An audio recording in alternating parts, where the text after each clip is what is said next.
नमस्कार दोस्तों, मैं doctor Rakesh Mahajan, principal director and HOD at BLK Max super speciality hospital at Pusa road. आज का डिस्कशन ये पेशेंट की कई क्वेरीज होती हैं जो नी रिप्लेसमेंट के साथ अटैच।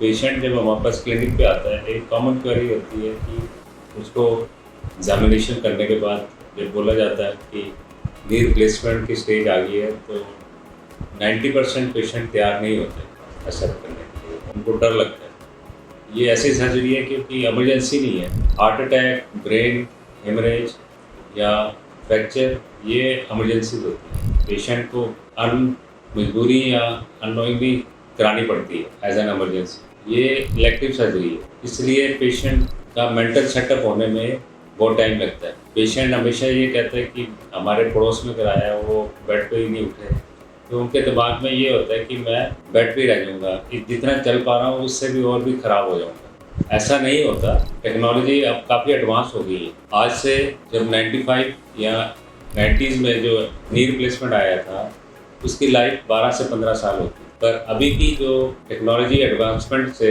एवरेज लाइफ उसकी 25-30 इवन 35 साल भी आराम से करता है। जैसे कैटरेक्ट का ऑपरेशन लाइफ में एक ही बार होता है, ऐसे ही नी रिप्लेसमेंट लाइफ में एक ही बार करानी पड़ती है। पर उसके बाद 2-3 चीज़ें ठीक रहती है। एक तो पेन हमेशा के लिए ख़त्म हो जाता है, दूसरा जो टांगें टेढ़ी होनी शुरू हो जाती हैं, टांगें सीधी हो जाती हैं, और आजकल के जो नी मॉडल्स हम करते हैं वो आप चौंकड़ी भी मार सकते हैं बेड पे। दूसरा पेशेंट पूछता है मैं नीचे बैठ सकता हूँ या नहीं। नीचे बैठना इसलिए मना है क्योंकि बार बार नीचे बैठने से लूज होने के चांस होते हैं जो हम इम्प्लांट डालते हैं। कोई इमरजेंसी हो तो आप नीचे बैठ सकते हैं, और इंडियन टॉयलेट्स वगैरह अवॉइड करनी होती है। कोई इमरजेंसी हो डेफिनेटली आप नीचे बैठ सकते हैं। Thank you.